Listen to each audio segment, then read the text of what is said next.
What's up, y'all? Welcome to the Free China Pod slash Free China Post pod post updates. Um, yeah, I've been just wanting to do more of these. Keep up to date on what's going on in Taiwan. I feel like people ask me a lot about what's happening, and instead of telling them all individually, just do these updates, and you guys can join me on the Twitch. Stream pretty much every day on Twitch. So yeah, come join us over here. Just go to twitch.tv/FreeChinaPost. You'll find us, or just search FreeChinaPost on Twitch. You'll get it. You ring the bell; it'll notify you every time I go live, and you can pop in here and have a little chat with me. Yeah. Because usually when people pop in here, they're just, if I'm not playing games, they kind of just watch. Sometimes they'll say hi. I'll give you a hi back. But, yeah, if you come in here and ask me some questions, I'll take questions as well. About whatever. About, life in Taiwan, politics in Taiwan, whatever. Yeah. So come on, do that. And like I always tell everyone, if you're listening on podcast apps, that is okay, and you should, because we do have the normal podcast. But for these updates, I suggest you come on over to the Twitch, of course. But if you can't make the live Twitches, because it's about 8:40 here in Taiwan right now, it usually, it's probably 8 in the morning or something. A lot of people got to be at work, or if you're able to, you're probably still sleeping. So I feel that you can go over to the YouTube and check it out there. We got tons of videos up on the YouTubes. So go check those out. If I remember, I will also start I will embed the videos in the on the website as well. So you can find those on the website, FreeChinaPost.com, in the episode descriptions. So yeah, without further ado, let's get it going, y'all. So start out here with a more fun story, might we say? Interesting, lighthearted, because not all this stuff is super lighthearted. I don't think there's going to be anything that makes me cry. If you want to listen to me cry like a little babe, you can go listen to yesterday's pod. I watched the trailer for Revolution of Our Times, and yeah, it was rough. It got me all kinds of choked up. So yeah, go check that out, and you can make fun of me. That's all right. I don't care. But this is about Taipei, which Ari and I's feelings on Taipei. But this is a positive step, is that Taipei aims to have 1,200 U-Bike 2.0 stations by 2022. Now, I have a post just like this, except it's a black and white film photo on my Instagram. Anyway, go follow my Instagram. But these beautiful things right here, if you're in Taiwan, you know what these are. And these are U-Bike 2.0. You can tell by the little thing between the handlebars here, the little computer screen. These are rental bikes, so they usually don't actually look like this. They're usually in little stations. U-Bike Taiwan. And they kind of, these are U-Bike 1.0s. They're pretty similar, just slight technology difference, but you can tell because they don't have the little computer thing here. But yeah, what you do is you just go up on them, and you have your little Easy card, which is like our transportation card. There are other different cards, but that's the most common one as far as I know. And you just put it on the little sensor here, or if it's 2.0, you put it on the little sensor between the handlebars here, and it beeps, and then you get to ride your bike around. And I don't remember about these. I think they're all the same, but I know the 2.0s are like a 3-speed bike. They've got taillights and headlights on them that flash, and that's powered by you pedaling the bike. So it's all kind of self-sustained, at least inside the bike.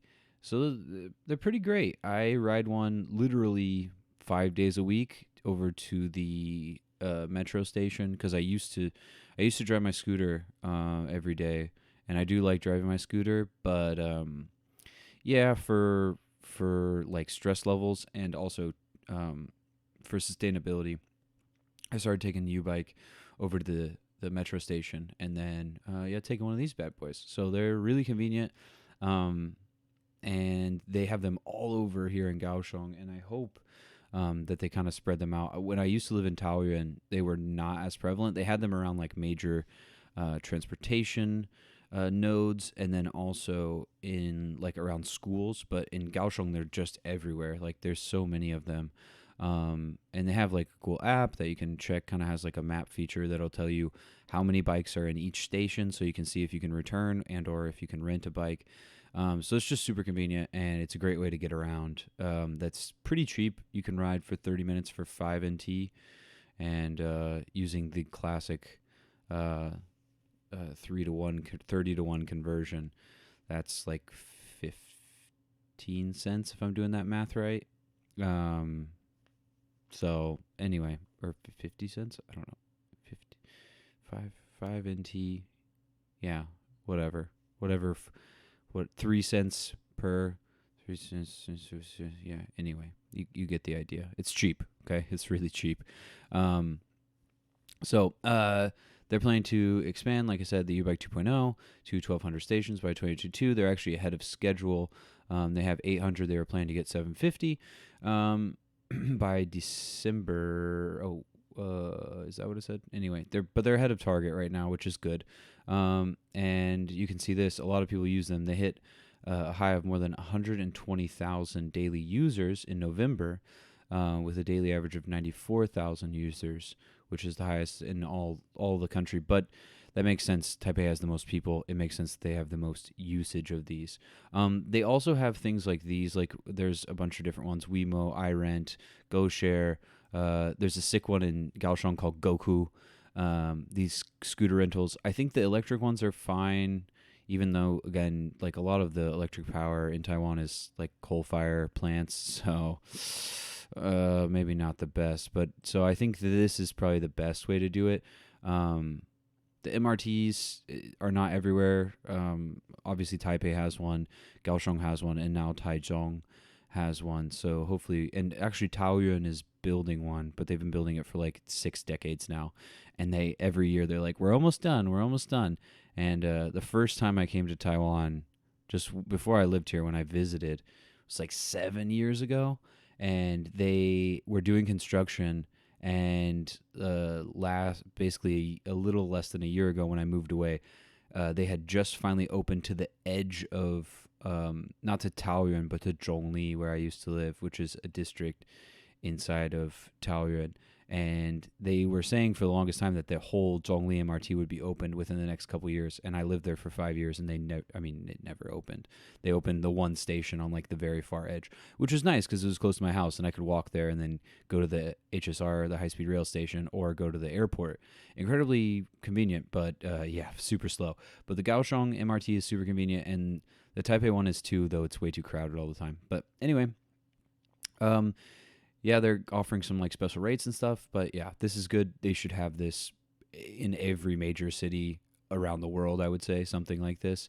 And it should be like obviously publicly owned, and people should get super cheap government subsidized rates, and it's great, and it's a good way to get a little bit of exercise, and also to reduce your pollution, that you don't need to take your motorized vehicle everywhere.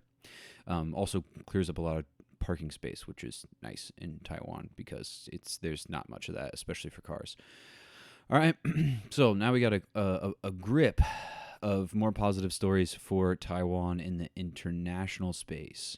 So we have Ireland Senate passes a resolution backing Taiwan.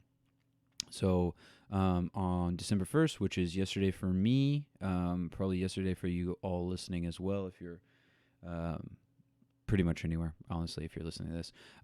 But they unanimously passed a resolution seeking to enhance Dublin's relations with Taipei, while also objecting to Beijing's attempt to take over Taiwan by force. So again, this is good. They're not only recognizing Taiwan, but also calling out human rights violations like against the Uyghur population in Xinjiang or East Turkestan.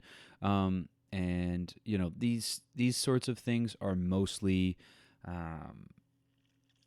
they're mostly just kind of signals, but they're a start. These are starts. It's not the international recognition for Taiwan is far from accomplished, but it is positive to see it moving in the right direction, it seems, even though this is not super meaningful in an actual sense as of yet.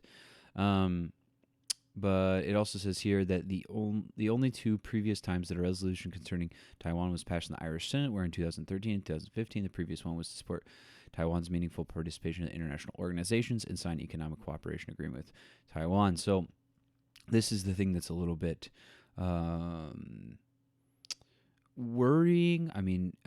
Is that some of these places have signed things like this before, and Taiwan is actually losing international organizations. We'll talk a little bit about the WHA, and Taiwan, up until Tsai was in office, was at least being able to sit down at these WHA meetings as an observer, and now that's not even a thing because obviously China hates Tsai even more than they hated Ma. They didn't necessarily hate Ma; they just hated that he didn't hand over Taiwan on a silver platter, though you could argue that he tried in some ways. But anyway, so it's good to see that these are getting closer. We have more here. 3 allies, like I said, WHA, the World Health Assembly. 3 allies voice support for Taiwan to join the WHA. So Belize, Haiti, and Nauru all voiced support. So this is good to see. Belize has actually, we'll talk about this in a minute as well, but has kind of stepped up as Honduras has become kind of a question mark in how they will move forward with recognition of Taiwan versus recognition of China. So these member states gathered from sessions in November 29th and December 1st to consider, how they're going to fight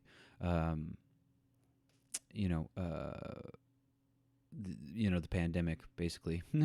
And obviously Taiwan has had its struggles with coronavirus, but compared to pretty much every other nation on the planet, they have done quite a great job.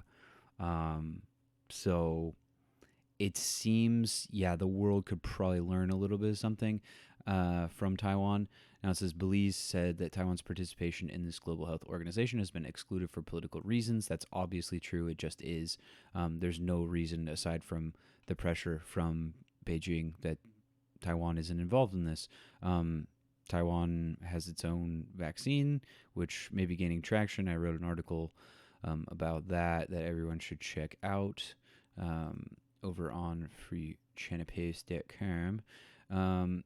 Just basically saying that Medigen is kind of gaining traction, kind of giving an update about it and where it might be headed. This is obviously, we still have to wait to see where everything's kind of going to go with this, but it is getting there. So here's the article.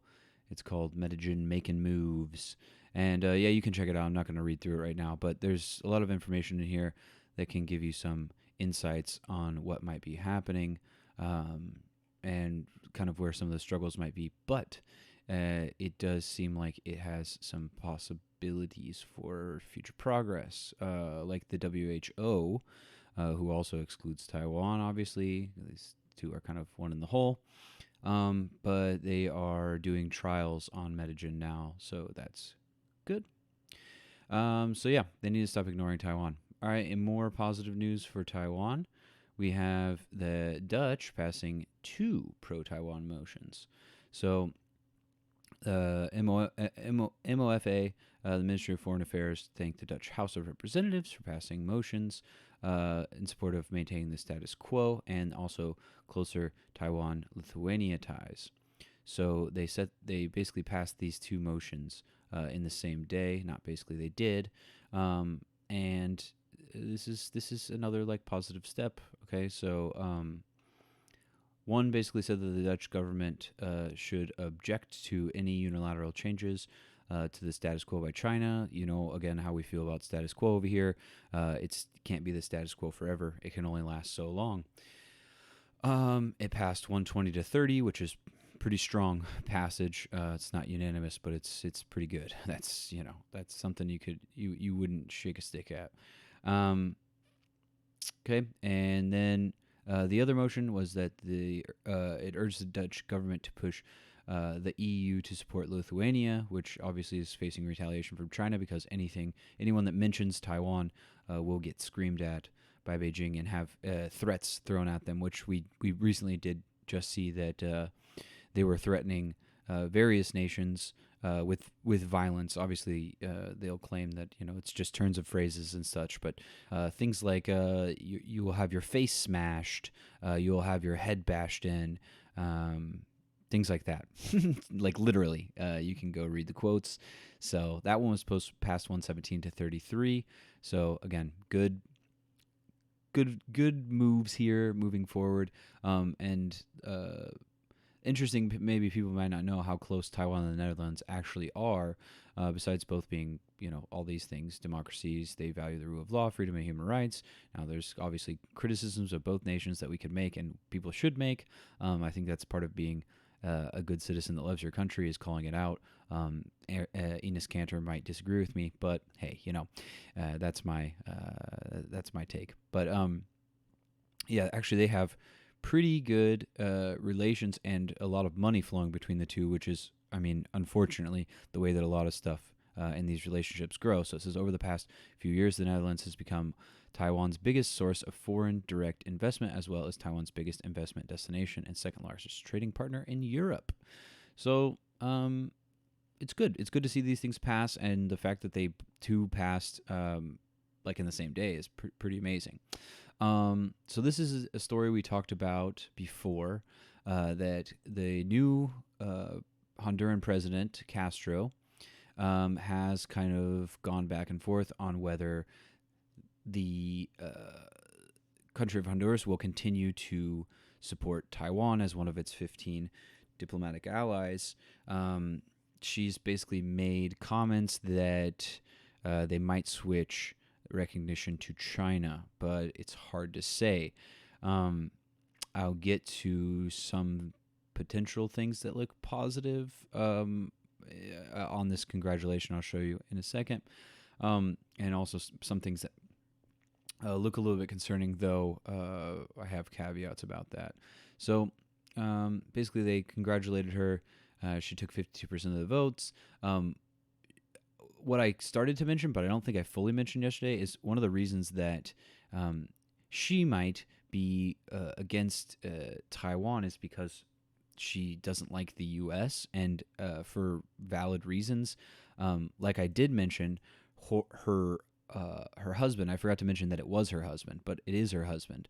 The former president of Honduras was ousted in his pajamas, and like I mentioned, that coup was tacitly endorsed, and then after the fact, kind of like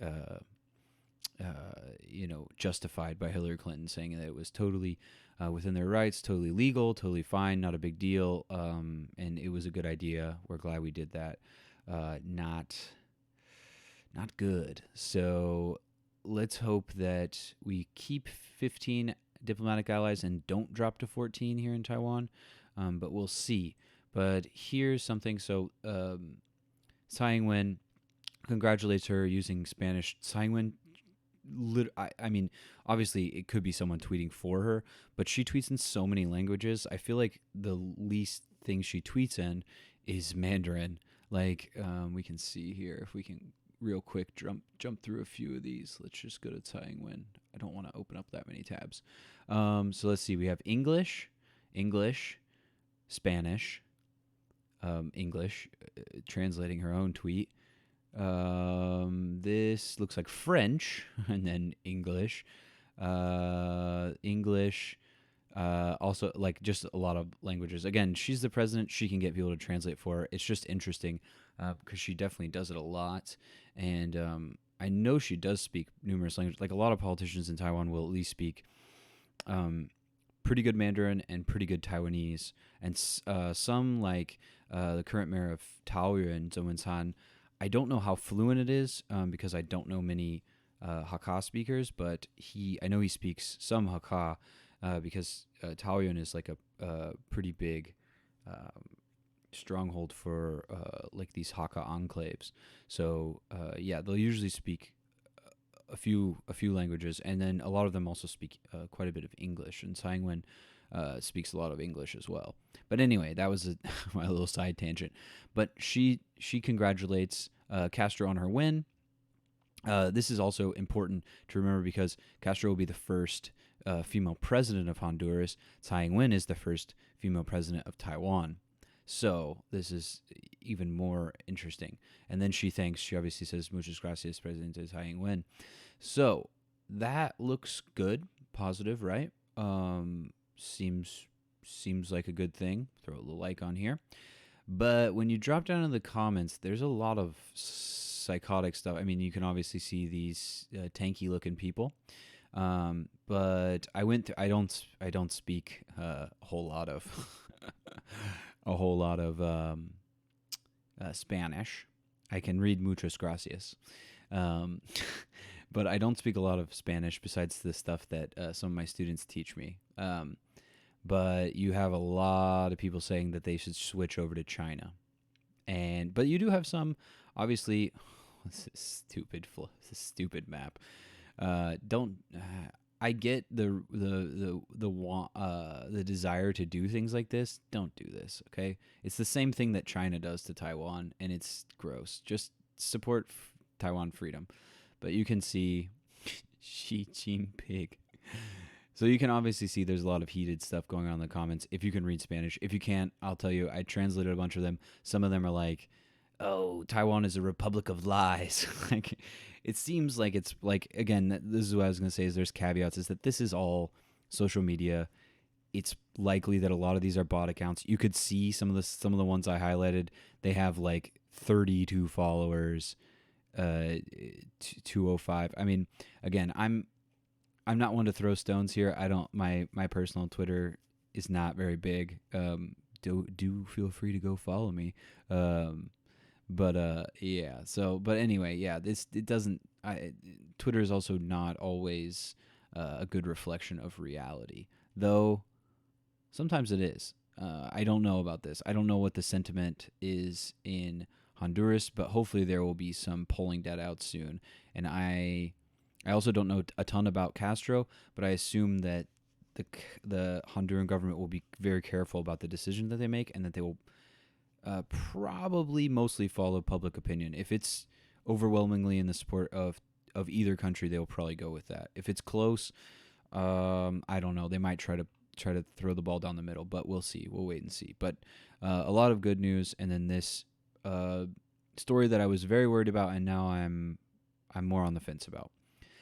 This is a good story that Tsai Ing-wen just signed an anti-stalking bill into law. Now, this should have been done a long time ago. As we talked about yesterday, and we will talk about a little bit more today. We can talk about this first, actually. So, Belize also reaffirmed support, as like we said, as doubts over Honduras grow. But yeah, so that's good. Basically, they just said they're really steadfast in their support for Taiwan. So that's good. We don't know what's going to happen with Castro, but we'll wait and see.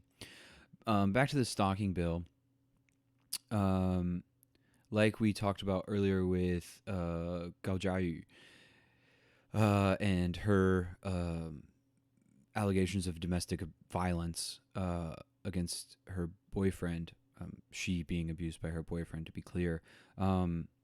There is a very big problem with sexism, domestic violence, stalking, things like that in Taiwan that kind of get brushed under the rug. It is a bit interesting, I would say, because a lot of female friends that I have, they talk about how they feel perfectly fine and safe walking on the street at night. for the most part, which is something that I know I have a lot of American friends. In the countryside, it's not so bad, but in when I used to live in the college town that I lived in while attending college, a lot of them, especially because of drunk frat bros, were very scared to walk home at night. And even when I walked with some of them, walked them home at night, they would get, catcalled or worse. Like especially if they like, I had one friend who was like a very small punk girl, and we would like go to shows sometimes and stuff. And I remember she was like a lot of very thin, small punk girls. She was very fierce, and so people would say something to her because she would dress. She would like shave her head or something. They'd be like, "Oh, like you look like a boy" or something, and then she'd be like, sometimes she would pull out a knife and tell them to, where she was gonna stick it. Let's say that. I'm trying to swear less on these Twitch streams. Uh, but anyway, she would, or she would just call back at them and say like f off basically. And they didn't like that obviously, and they then would come like the real insults and the threats. So yeah, my point in all that saying is, it's at least, especially for someone who just gets to Taiwan, like when I first arrived in Taiwan, I was like, this is like the safest place in the world. But with a lot of things, you start to see that seedy underbelly of the sexism and the sexual violence that goes on in Taiwan. And I've seen I wouldn't say a lot. I've definitely seen more. Most of it verbal on the streets, but I have seen. I remember vividly one time, Ari and I were standing outside of our apartment talking to our security guard. This is back in Taoyuan, and a female like came outside and was arguing with this man in like this nice car, and he is like screaming at her, and she gets in the car, and then she tries to get out, and he gets out of the car, grabs her, and throws her back in the car, and then speeds off going like 100. It was wild, and obviously like the cops were called, and they took a report, but I don't know how much they did. That's the other thing. I talked about this the other day, is that sometimes, just like everywhere, 1312, like the cops don't really always do their job. Sometimes they kind of just take their little report and go on with their lives. So it's at least a good start. There's obviously a lot more that needs to happen, but thankfully Tai also seems to recognize that this is just a first step. It's an important first step for the prevention of gender-based violence, Tai says. So, a lot of people are talking about this. Wan-ru. Wan-ru was the former director of the DPP's Women Affairs Department and a feminist advocate, and she was murdered. So a lot of people think she was taken by a taxi driver, and she was found raped and murdered, stabbed like 20-something times or something. So so this is part of this is also kind of like a finally recognizing that this stuff happens, and instead of sweeping it under the rug, actually trying to do something about it. There are 8 types of behavior that are listed under this stalking and harassment. So it's not just stalking, it's also harassment. So spying, trailing, following and approaching, threatening and insulting behavior over the internet. There is something to be said about Taiwan's insult laws that I'm not a huge fan of. If they're violent or sexual in nature, I think that it obviously needs to be dealt with. But like, if you call someone like an SOB or something, or something to that effect, you'll be you can get sued. They can sue you in Taiwan, which I am not a big fan of. I think besides libel, slander, direct threats of violence, I'm not a big fan of laws against speech, but that's just me. Again, always drop your comments down below. Let me know what you guys think. But anyway, like, this is obviously becoming a problem. We talked about the they mentioned revenge porn in here, but also these deep fakes that we mentioned the other day with people like Huang Jie being put into these videos. So also some other things that it covers is pursuing a relationship in an inappropriate manner. I believe what I've been able to ascertain about this is basically that they, like, a person is continually rejected, and yet they kind of like are stalking them and like keep asking them, keep like galbuying to them, which is what we publicly professing their affection and desire to be in a relationship with them, sending messages, delivering video clips or other objects by mail to another person, tarnishing someone's reputation, or using their identity to buy goods. That sounds like identity theft, which should already be a crime. But anyway, individuals found guilty of any of the 8 actions face up to 1 year in prison and or a maximum fine of 100,000 NTD, which is about $3,593 US. If you are found guilty of stalking or harassment while carrying a dangerous weapon, that maximum maximum sentence in jail can go up to 5 years, and you can get fined up to 500,000 NT. So it's good that they're doing this. These are obviously issues that are going to have to be dealt with in a intelligent manner, and it will also have to there will have to be enforcement. But it's definitely something that happens, as I know Abby has even dealt with it. I actually got her pepper spray because there had been a couple times where, because a few times, like when I used to live in Taoyuan, she would just call me and be like, yeah, there's some weird guy like keeps talking to me on the street, and I just drive over there, and then just, usually the guy would like run away when he'd see me approach, and I would just stare at him. Yeah, there's been a number of times like that. Nothing, no touching, no violence, thankfully, but even still, don't approach people. I don't know. I don't think it should have to be said. I mean, there's something to be said of, like, if you're similar, you're similar age, or like, you have an actual question to ask them, ask it. But if someone's clearly not comfortable or tells you to leave, I think you gotta leave. And if you continue, then you're obviously in the wrong, and maybe something should happen. Trash trucks here, y'all. I don't know what this is. We'll see if that loads. Hopefully the internet doesn't drop again. But I think we're doing all right today.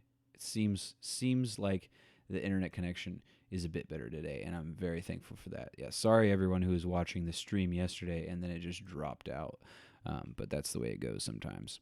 So this is part of the reason, I would say, why it is important. I meant to talk about this earlier. Some of these got mixed up.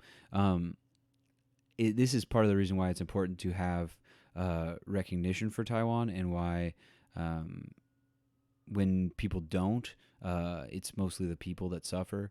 So from 2016 to 2019, about 610 Taiwanese nationals who were accused or charged with crimes in other countries were extradited to China, not to Taiwan. So this is according to the NGO Safeguard Defenders. So most of this has happened in Spain, was one of the big countries I saw. Philippines. Oh, yeah, here. 219 from Spain, 170 from Cambodia, and 79 from the Philippines. So this is happening in other places. I know there's a big story from Kenya. Yes, here. So in 2014, China began pressuring Kenya over a group of more than 70 Chinese and Taiwanese nationals wanted for suspected telecommunications fraud. And in 2016, Kenya agreed to transfer some of them to China. So this is not good, obviously, because, like it says here, the Chinese nationals, 2 of them were shown delivering televised forced confessions in China. So it also, China has been shown that it will do basically this hostage diplomacy that it did with the Michaels from China. uh, and the problem is that some people are starting to acquiesce to this. Um, there was a recent story um, about an American man who was in China, I believe, for 4 years. Um, and right before Xi Jinping and Biden had their little meeting, um, let's see if I can find it from China after 4 years. So he's an American citizen, and he was um, trying to escape, obviously, for 4 years, and he finally got let go. This is so loud. So yeah, Daniel Xu, he basically was trying to get out for a long time, and then, oh my goodness, why? Um, and then right before the virtual meeting, he was told he had 48 hours to go home, and he basically just, got all his stuff packed up as soon as he can, and finally got home, which is great to hear. Okay, well, it's just disconnected off there. Anyway, so yeah, this is a big, a serious issue, and it will continue to be until people actually start to correctly recognize Taiwan as Taiwan and stop treating it as if it's part of China, because it's just simply not. So this is going back to the issue. This is Gao Jiayu. I talked about Brian yesterday, and again, I have to learn how to say his name correctly because I hate when I mispronounce people's names. Um, but I'll link this in the description. This is a pretty good write up about how Taiwan's reporting community, its media, has basically started using this and this story about her abuse, and they do a really poor job of how they cover it. Very tabloidy, and this was a stat that really stuck out to me. So Brian writes, 1 in 5 women in Taiwan reports having been in an abusive relationship, according to the Ministry of Health and Welfare. Statistics from 2017 show that a domestic abuse case is reported every 5 minutes in Taiwan, 322 cases per day. And between 2005 and 2020, an average of 100,000 cases of domestic abuse were reported per year. That's insane. And obviously, that's why these things like these stalking rules, but also even more needs to be done, especially about the domestic violence. It's clearly it's its own pandemic, and it's happening obviously all over the world, but Taiwan needs to control what's happening inside of its borders.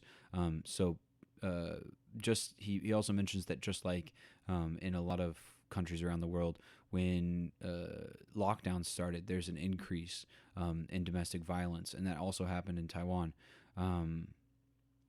Thankfully, because how well Taiwan has handled it for the most part, this was pretty short.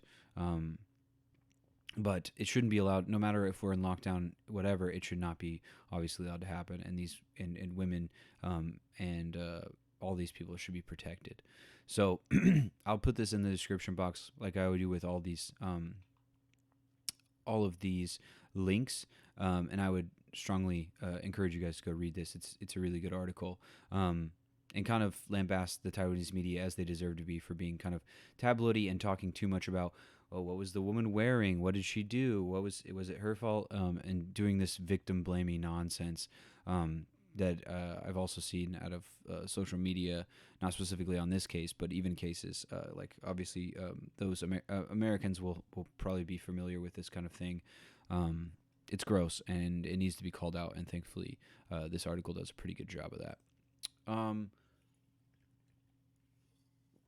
Here we have a little bit more positive news. So, the WTA, the Women's Tennis Association, has suspended its tournaments in China. This is over Peng Shuai. Talked about this a number of times. There's a number of videos and an article up on the site.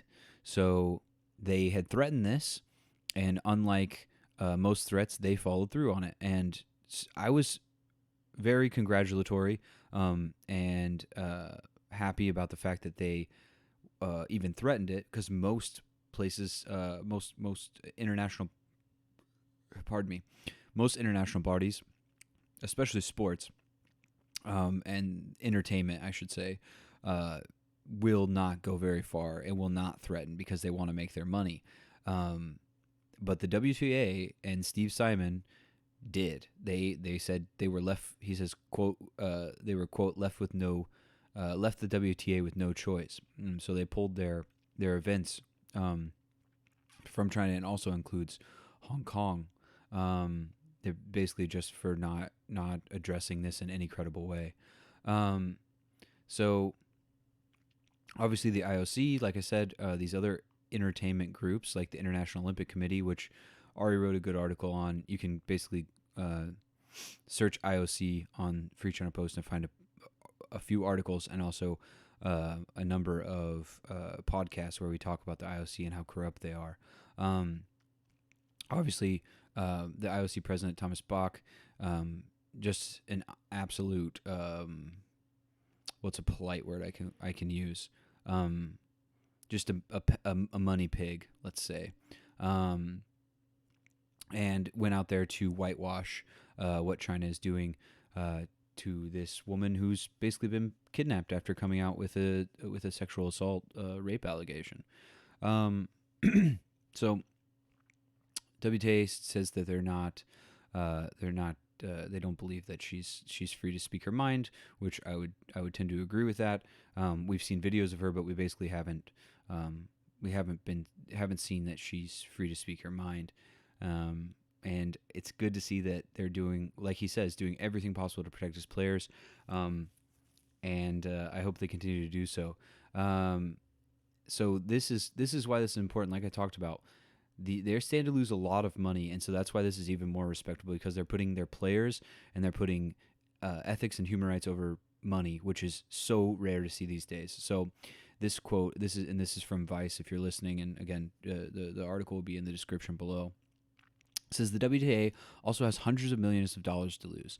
In 2018, the WTA signed a 10-year deal to move its finals from Singapore to the southern Chinese metropolis of Shenzhen. The inaugural WTA finals, Shenzhen, in 2019 offered a singles championship prize money of $4.75 million, the biggest payout ever in men's and women's tennis. The WTA finals were held in Mexico this year due to COVID-19 pandemic, and were originally scheduled for to return to Shenzhen in 2022. So, and this is over. They were planning to have them for a decade. 10-year deal. So I've talked about some of this before. But yeah, tons and tons of money that they're going to be losing. But it's good. It's good to see, and it's good to see some of these famous tennis stars like Billie Jean King coming out here and talking about support. And I think what's his name, Djokovic or something like that. I think he also spoke out. I know that Naomi Osaka, she also spoke out. And basically in support, tweeting like, where is Peng Shuai? I haven't heard all of them. Obviously, I'll say this all the time. I'm not a big sports ball guy, especially not tennis. But it seemed like at least a lot of the athletes were generally concerned, and unlike some other athletes, were first and foremost concerned with the safety of their fellow player, as opposed to making sure that their revenue streams continued. So that's good. Hopefully they stay strong on that. And my biggest hope is that Peng Shuai is free soon and can actually come out and be and not be under whatever conditions it seems like she's under right now, where she's not free to speak. And hopefully also that Zhang Gaoli faces actual consequences for his actions. Speaking of the IOC, here we have the MPP, which is the New Power Party, or Shidai Liang in Taiwan, which is a very small but pretty leans more independence-minded, let's say, maybe a little bit more left on quote-unquote left. Sorry to use that framing. But more, let's say, more radical on things like climate justice.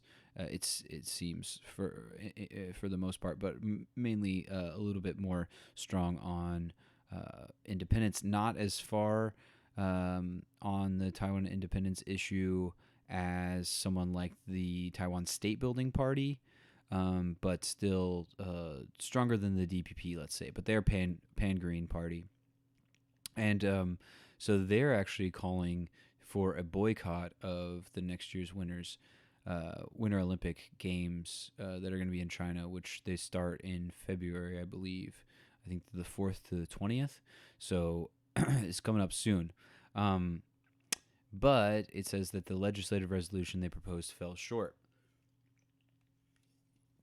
Sorry, I've been doing so many of these that my voice is like getting ready to go out, so I'm trying to drink a lot of liquids. It says China, quote, is not fit to be the host country of the Olympic Games, end quote, given its long history of human rights abuses and disregard for democratic values. And chairwoman Chen Jiahua, Chen Jiahua, sorry, I read this wrong. Chen Jiahua. Sorry, I can't. This romanization that they use is really weird. Chen Jiahua told a news conference. Beijing has also frequently sent People's Liberation Army aircraft into Taiwan's ADIZ, the Air Defense Identification Zone. We've talked about that a number of times on here.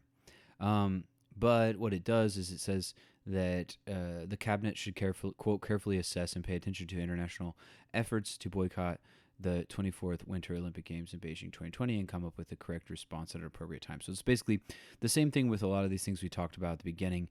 It's saying pay attention to it. We want to make sure that we're making this an issue that people think about. But yeah, this is not enough. They need to do a complete boycott. They need to call for a complete boycott as opposed to saying, think about it. Now, one thing I will say is that it seems that the U.S. is doing a diplomatic boycott. They will not be sending any officials over. They're just sending athletes and coaches, basically. I think Taiwan should at least do that, but honestly, especially for Taiwan, I talked about and wrote an article about this as well, basically saying that in 2022 there will be the Gay Games in Hong Kong, and Taiwan has boycotted that because of the national security law.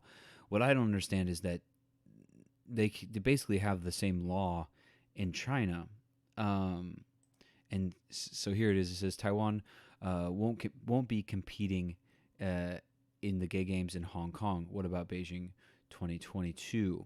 And so I wrote this. I also took this beautiful picture in Taipei. But anyway, you guys can go check it out and read it. I think it's a pretty important thing to think about, especially for Taiwan. But yeah, hopefully they do at least do a serious boycott, a diplomatic boycott. But I'm not sure. Taiwan had the option to change its name for the Olympics to Taiwan, and there was a resolution, and it was voted down. This was what is that called? Gongtou. What's the English for that? Referendum. And the Taiwanese people voted it down. Now I've subsequently found out that a lot of people didn't know about it, because I had friends that were like, "Oh, it's so stupid that we use this Chinese Taipei nonsense." And I was like, "Did you vote in the referendum?" And they were like, "No, there's no referendum on that before." And I was like, "Yes, there was in 2018. There was a referendum on this. You could have gone and voted for it." They're like, "No." And so every time, I've done this numerous times, I have to pull out my phone and go and look up the referendum in 2018 and show them. They're like, "Oh, really? Wow, that's crazy." And this is why people should pay attention to politics. Not that Taiwan's referendums are binding, because they're not. But it would have at least shown public support for that, which unfortunately didn't happen. So anyway, every freedom-loving nation should be opposing this and should totally, definitely speak out. And like I said here, there's a quote that I believe this is from Wang Yu, saying, "If we wish to protect athletes, we should not be afraid to speak out," end quote, against China. Wang said, referring to allegations of disappearance of Peng Shuai, and then also again like the sexual assault allegations against Zhang Gali.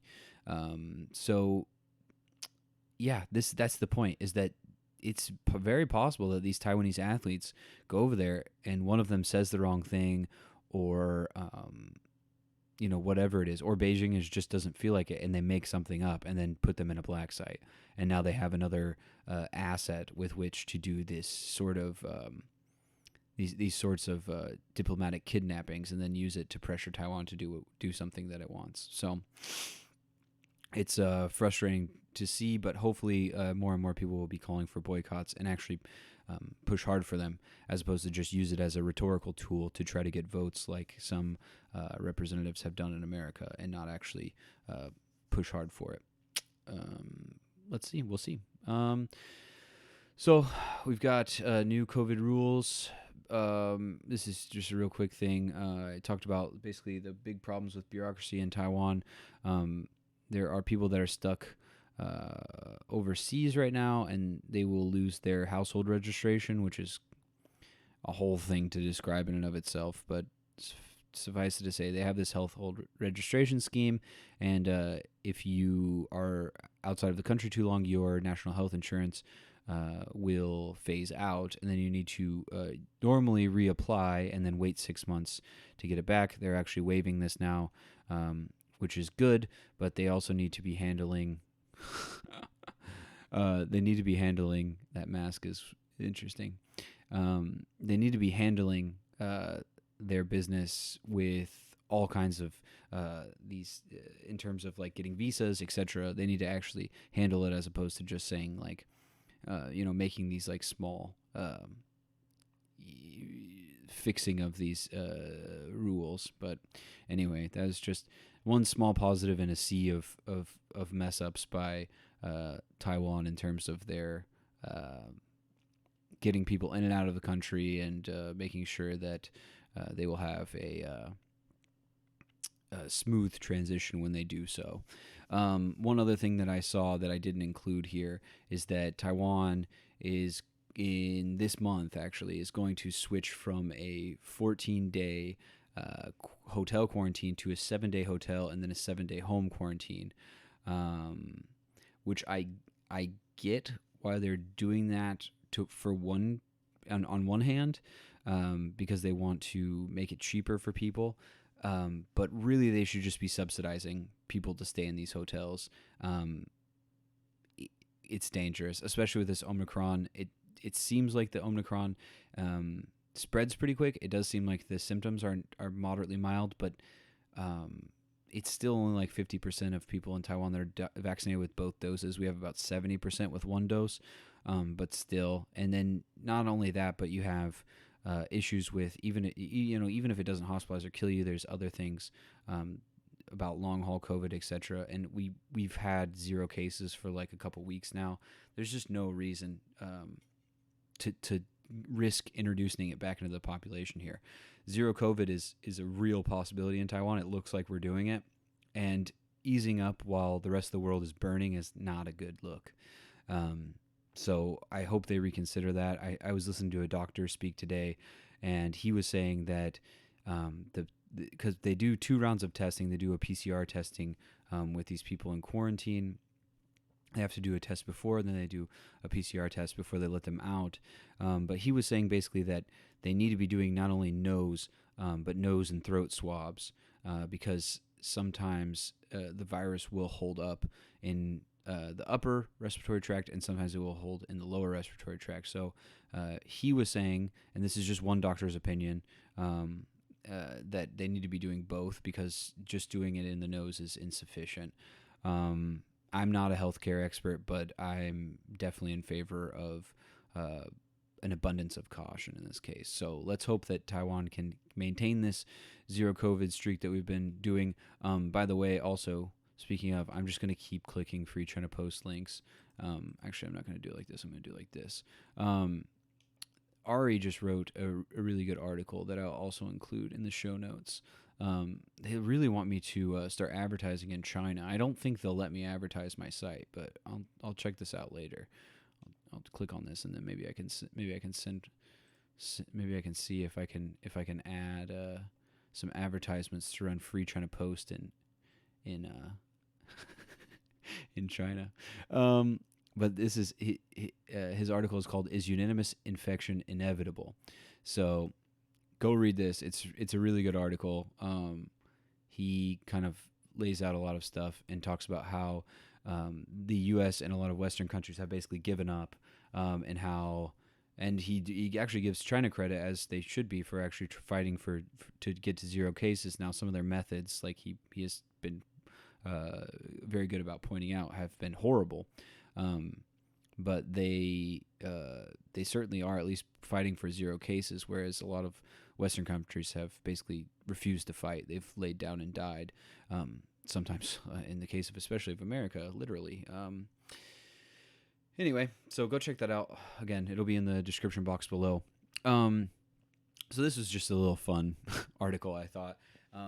So most people probably had seen this, that there's going to be a U.S. summit for democracy, and that Taiwan got invited. Of course, China lost its mind, and Audrey Tang, who is the digital minister in Taiwan, basically said,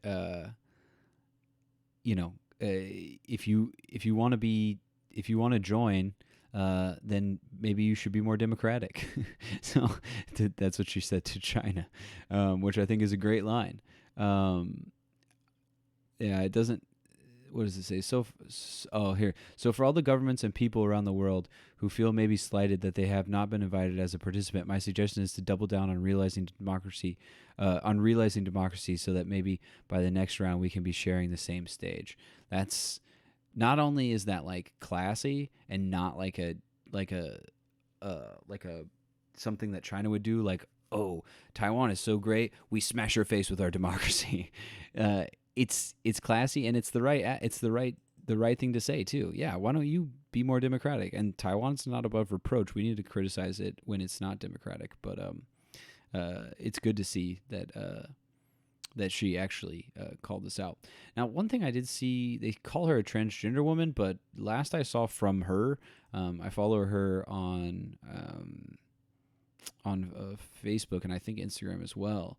I read an article from her too where she said that she's post-gender.